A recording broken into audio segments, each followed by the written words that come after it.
is important above all others. What happens here will echo across the world. The only question is, will you choose the right side?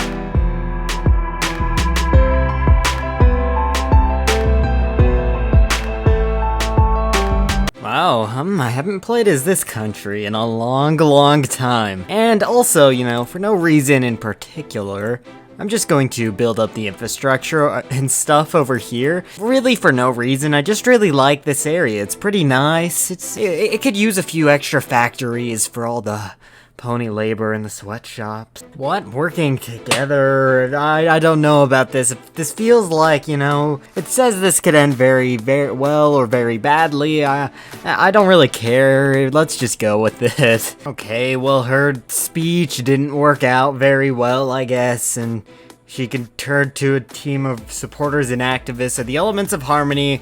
We will turn her to the elements of harmony just to deny her. What? Well, this was unforeseen. Hey, and our focus to, what is it? Las Pegasus toaster factories finished on the same day that the Civil War started. How about that? So we're going to support Equestria. Workers' Republic of Baltimore. What?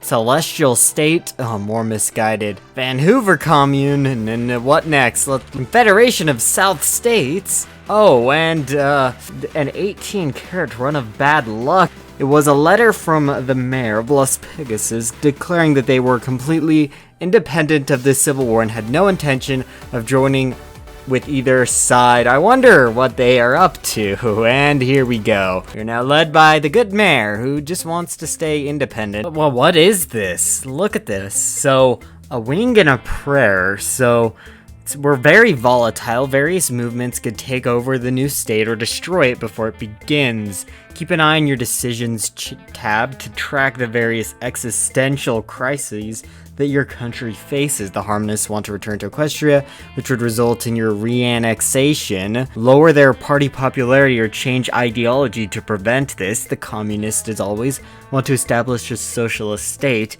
You can use them as a political tool against the Harmonists, but if they get too popular, they may take over, and this patriotic citizen army primarily opposes the Communists, but also have no issues forcibly taking power from you if they get too popular. I guess, can I not really do the focus tree if I don't want to go with the fascist or communist and I just want to stay on an aligned? What even is this? Checkmate? Mayor's rule is the most popular party?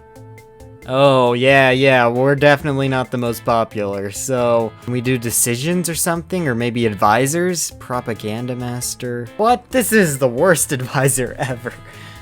Cannot remove. Okay, so if this triggers, I assume we just get annexed, so we kind of actually have to go down these, things that lead us towards fascism and communism. So I guess we'll do the fascism one first, just because if we don't, we'll get annexed, which is not what we want to happen. I guess we'll build some convoys and try to build a small navy too.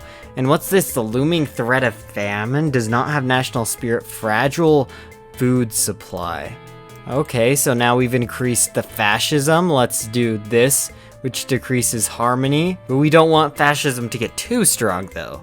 So we won't do too many of the ones that increase fascism, but we just need to decrease harmony below 50%. Okay, bloody dirt. With the growing power of Starry Plow's trade unions, more and more industrialists are finding themselves taken to the court of law by the day, sued for their various misdeeds against the workers of the city. Most of the time, Mayor Rokinar and his cabinet is content to simply watch from afar, often laughing at the poor stallions caught off guard. Oliver Clevermont, CEO of renowned Clevermont Trade Company, approached us with a sealed document containing a list longer than the current draft of the Constitution. He promises it's a comprehensive list of all the dirt he's accumulated on the Harmonist and anti-independence protesters since the secession of Las Pegasus, which actually wasn't that long ago, so it can't really be that much. But in return for the document, he expects a full mayoral pardon for his crimes. Mayor Rokinar, though he doesn't have absolute power in the courtroom, does have— Okay, take the list, let him walk free. Easy choice. I mean, I didn't even look what it did. It's kind of sad that we have 0% party popularity for our party, though. I just noticed that. What did that actually do? I kind of wish I saw what that focus did. So, military parade goes sour. Las Pegasus can't pride itself on much. In our current state, our industry still needs to be recalibrated for independence. Our food situation is precarious at best. Our government is still in a state of permanent chaos, but our military, it is not something too spectacular either right now, but hey, confidence is the ability to take pride in one's accomplishments, no matter how small, eh? That and Whitehorn has been begging us to let him have a military parade for the past few days. At last we gave him the go-ahead, and with childish glee, he made sure every uniform was ironed, every gun lacquered, and every button polished before setting out with his men on Las Pegasus' first military parade since independence. They made it all of about 5 steps before trouble arose, while the citizens did crowd up to see their soldiers, to see that Las Pegasus was not on its last legs. The royalists were unsurprisingly less enthusiastic to witness the parade. After all, to them these weren't soldiers of Las Pegasus, these were rogue soldiers of Equestria. So Whitehorn's parade now faces an early end, considering the fact that there is now a protesting crowd. Okay, so we can dismantle the parade, which increases Harmony support, which is, we have 141 days to make it below 50, or we can lose 6% stability and 60 political power. So that would increase it by 5 up to 66%. But then this would decrease it by like something like 2, and then this 5. I think we have to just forcefully dissipate the crowd. I think it's the best choice here, even though our stability is really sad. And an assassination attempt? Apparently the PCA is at it again, hooray. A report just made its way to Rockenhar from one of his double agents. This week, it's an assassination plot. Some facet of their Black Ops paramilitary thinks they're capable of sneaking an attack on one of the mayor's political advisors, right as Rockenhar was about to inform Chief Whitehorn at the police department about it, though. He reads exactly who was on the hit list. Ball and Chain? Oh, it's the guy who everybody doesn't like. So we can notify him and save his life to increase non-aligned or get rid of him. That's kind of tempting. It's tempting, but I feel like that's not the smart move because, you know, everything in Hearts of Iron 4, well, when it comes to like political stuff, is usually short-term benefit or long-term reward, and we are going long-term here, so we have to save this guy, the Ball and Chain. It's not that bad, but it's hey. But now we actually have support for unaligned, because right now nobody in this entire country cares at all for our leadership, so let's at least get something. See, look, now we have like 5% that care. And Harmonious support is kind of going down. And two new events at the same time, I guess. Let's go. Questionable arrests. Whitehorn is, to say the least, absolutely furious. He's been pacing and steaming up and down the town hall ever since news arrived from one of the double agents rooted in the PCA. Pinechest has apparently grown a little too big for his boots and already thinks the Patriotic Citizen Army has the legislative power to perform arrests without needing permission from either Mayor Rockenar or from Whitehorn at the Metropolitan Police Department. So, however, the agent also brought back a list of persons on the PCA hit list, and it contains a staggering amount of supporters from both the communists and the royalists. Nobody too high up in their hierarchies, of course, for fear of counterattacks, but telling Whitehorn to swallow his pride and let the arrest go ahead could put some pretty hefty dents in both the trade unionists and the anti-independence campaigners' ranks. Okay, so we can tell him to look the other way and let them go ahead, which decreases harmony, which is big, and communism, which doesn't matter too much, or we can increase non-aligned, and I think it's kind of the same situation again. We have to go with the non-aligned because I don't think there's any real decisions or focuses to increase non-aligned, so let's go with that. So we can either stop a communist attack, I think, or we can allow the attack to take place and it decreases harmony. But I think the right choice here is to stop the communist attack. It increases our non-aligned popularity too. I think that's the way to go. Fascism is pretty strong now. That's scary. The horrors of war. What is this? So, the Equestrian army is running out of ponies to send to the meat grinder. Conscription has just apparently been approved of the monarchy. So this decreases harmony and increases non-aligned. Oh, that's good. This is a good war. I mean, a good focus. See, look, non-aligned. I think we're the majority party now. That's insane. Yeah. Oh, well, maybe fascism. No, we are the majority party. That means we can do checkmate. Let's cancel this focus. I'm sure there's a more, like, ideal way to do this. There has to be. But let's go with checkmate, because we can do it. We checkmate them. Peace at last. And look at that. It's done. We restored balance to the country, just like that. Beautiful. Well, and hey, I'm also, sympathetic to the other sides, too. We had to maintain balance after all, and if you want to see those other sides get revealed, then remember to subscribe, because this series is going to be a very cool one. And I really appreciate it, too. It really helps me out, helps the channel out. And let's continue. Oh, and look at that. It's a focus to remove ball and chain for free. Ha.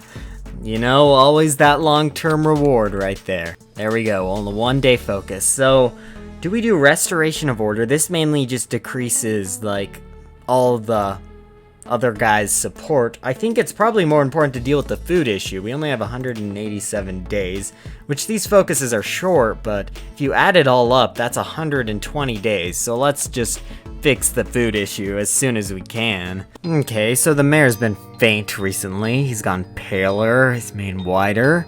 So one day he fell. So a week later, the doctor's diagnosis arrived in the mail. It was hard for everyone to believe. Nobody is certain how much more he has to live. It could be 3 moons, it could be 3 years. Okay, so the end draws near. So now we have the end draws near, which will get us annexed. So I'm growing more food, which maybe will delay the famine, but I guess I better deal with order and establishing a government so that doesn't cause me to get annexed, it seems.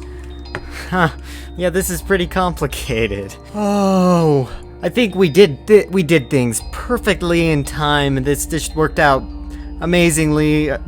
Complete skills strategy right here. 19 days left and we can distribute food. Look at that. Pretty much perfect timing. Very, very detailed strategy. It takes a lot to do that first try. Not luck at all. Not luck. That's the reward you get for being the good guys. Okay, so we're still dealing with the end draws near, and according to this focus, you won't have enough time to do everything. Do what's most important. What's that supposed to mean? Well, Equestria no more. The Solar Empire has formed. It feels like this always happens whenever I'm not playing as Equestria. I've never played as a Solar Empire myself, but I see the AI form the Solar Empire pretty much every time the Civil War happens. And now he's looking for a replacement. That's pretty good. And of course this war, it was going well for a while, but it's not very surprising that Alenia is now falling. And when they're harmonists, they still really aren't that strong. I'm surprised the Crystal Empire hasn't done much. They're probably going to be a pretty big problem. They could really mix things up. Especially depending on what happens here. I assume the Solar Empire is gonna win because they've held Cantor a lot, and that seems to be what matters most. Oh yeah, and they could have a ton of divisions. It's pretty close every way you look at it. Wow, the longest event in Hearts of Iron 4. When I try to move it, it does this. Tells me that this is an important event, I guess. So I'll move it out of the way of my national focuses icon so I can read it. So list after list after list. We've been doing this for the better part of the day, Mr. Mayor. Sugarquill struggles to maintain composure as Rockenar looks over some of the candidates on one of many lists she's compiled. Sugarquill would try to give them a short summary. Rockenar would interrupt her and ask to see the paper himself, and then he'd ask for the next one. Rinse and repeat for roughly 6 hours now. Mr. Mayor, please! Sugarquill groans, rubbing her forehead. You can't be serious. I said next. So with a sigh, she picks up the next candidate. Eligio Morel, a hardworking industrialist. Next. So look, see, there it is. You don't even let me finish, Mr. Mayor. Are you sure you even want an heir at all? You could have simply said no, rather than making me go through all this just for the sake of being polite. Okay, so I'm sorry, but none of these candidates speak to me. I can't pick someone I don't like. They have to resonate with me. Maybe you should let me look myself. That way I'll find someone I like. Rockenar replies with a soft smile. She shrugs, not knowing what else to do. Tell me, Miss Quill, what sounds better, mayor, governor, or president? After all, we're more than just a city now, Rockenar asks, giving her a sly look from across the table. I presume president, Mr. Mayor. No offense, but as you said, we're not just a city anymore. She nods. Aha, I see. Rockenar nods back, tapping his chin. Tell me, how does President Starquill sound? Ah! So we have a successor, and we do have 100 days left, and I think it's probably important to tie up loose ends and stuff, because all this other stuff is kind of important, but doesn't matter too much.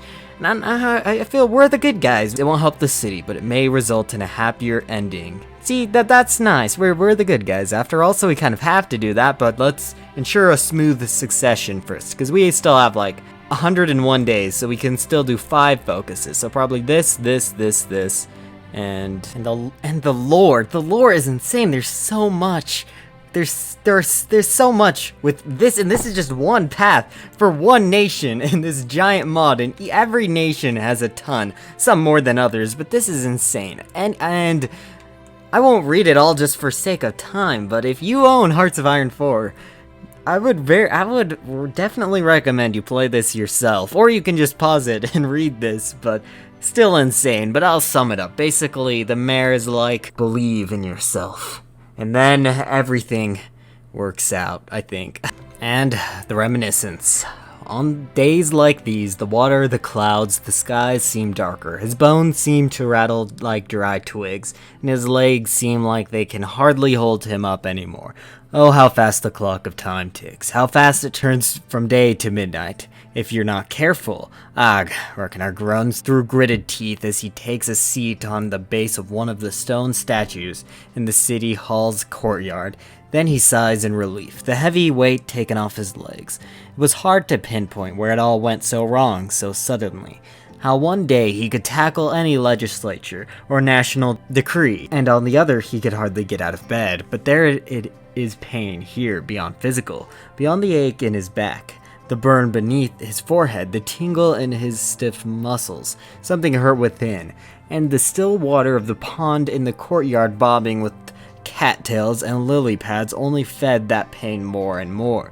On days like these, he wondered how Sapphire was doing. It's been so long since he's seen her, his wife, since he's hugged her tight to his chest and said all would be okay, since he could whisper his worries in her ear and she could make him forget about them, since he could see her smile, and the sight of it alone could brighten up his day more than any news of good harvests or increased factory efficiency ever could.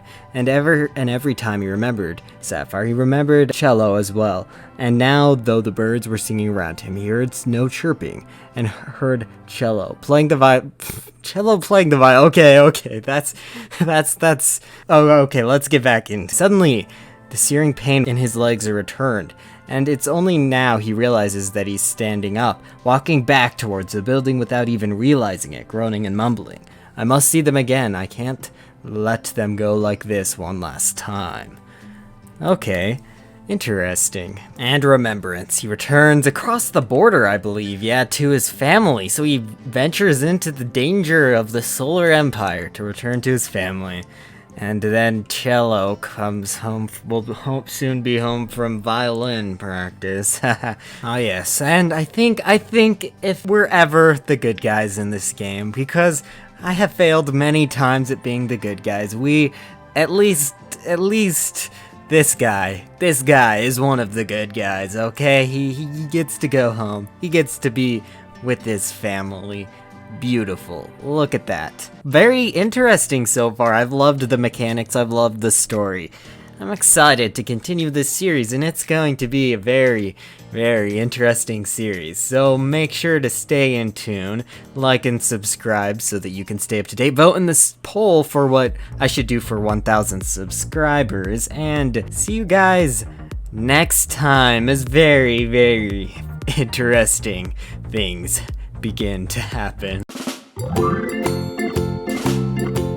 But hey, I'd like to think that secretly Mayor Rockenhar's wife helped bring King Sombra back. Think of the lore.